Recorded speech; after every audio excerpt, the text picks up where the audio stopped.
lagi dengan saya Nurmala Pulubuhu dan rekan saya Katrina Lasena dalam acara kami Nurmala Pulubuhu dan Katrina Lasena Talk. Kemarin sahabat saya Katrin sudah menjawab pertanyaan saya ya, atau apa yang saya ingin dijelaskan oleh Katrin, dan mungkin ini juga menjadi jawaban bagi teman-teman sudah memahami apa itu hak angket.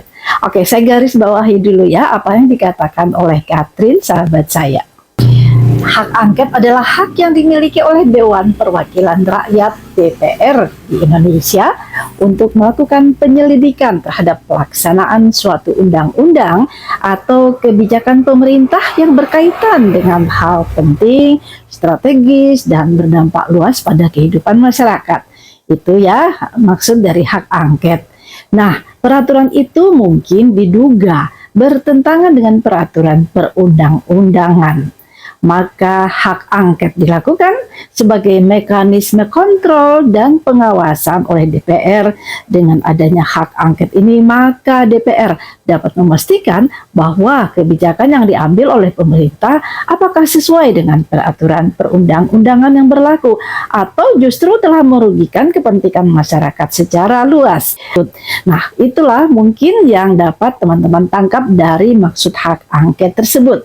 Sekarang kita akan masuk kepada pertanyaan kedua kepada rekan saya Katrin Lasena, yaitu bagaimana proses pelaksanaan hak angket di Indonesia. Ini menjadi pemahaman atau menjadi pengetahuan bersama bagi kita yang belum paham, dan yang sudah paham tentu saja akan makin paham. Silakan Katrin Lasena.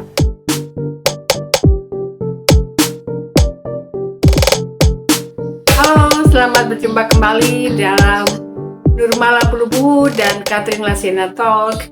Dan kali ini saya Katrin Lasena berusaha untuk menjawab pertanyaan dari Nurmala Pulubuhu. Ya, apa itu proses persetujuan usulan hak angket di Badan Musyawarah DPR yang melibatkan beberapa tahapan? Oke, berikut adalah langkah-langkah dalam proses persetujuan usulan hak angket tersebut. Pertama-tama yaitu pengajuan usulan. Anggota DPR atau fraksi di DPR mengajukan usulan hak angket kepada Badan Musyawarah DPR. Usulan ini berisi alasan dan tujuan penyelidikan yang akan dilakukan. Kedua, pembahasan di Badan Musyawarah. Usulan hak angket kemudian dibahas di Badan Musyawarah DPR. Badan Musyawarah akan melakukan pembahasan dan penilaian terhadap usulan tersebut. Mereka akan mempertimbangkan kepentingan publik, urgensi masalah yang akan diselidiki, serta relevansi dengan tugas dan wewenang DPR. Ketiga, evaluasi kelayakan.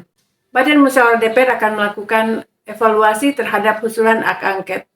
Mereka akan mempertimbangkan apakah penyelidikan tersebut sesuai dengan ketentuan peraturan perundang-undangan dan apakah alasan yang kuat untuk melaksanakan hak angket tersebut.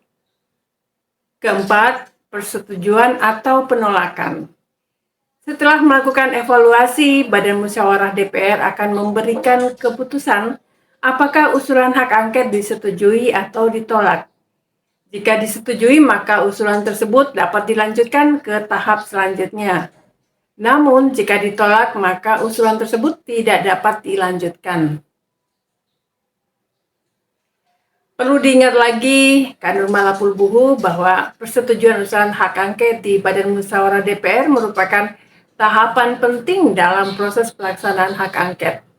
Keputusan yang diambil oleh Badan Musyawarah akan mempengaruhi kelanjutan penyelidikan dan pelaksanaan hak angket oleh DPR. Nah, demikian jawaban saya tentang hal ini. Kita akan lanjut lagi dalam episode berikutnya yang tentunya akan lebih mendalami bagaimana proses pengajuan hak angket sampai dengan dikeluarkannya rekomendasi.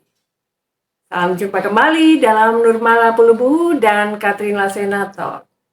Salam.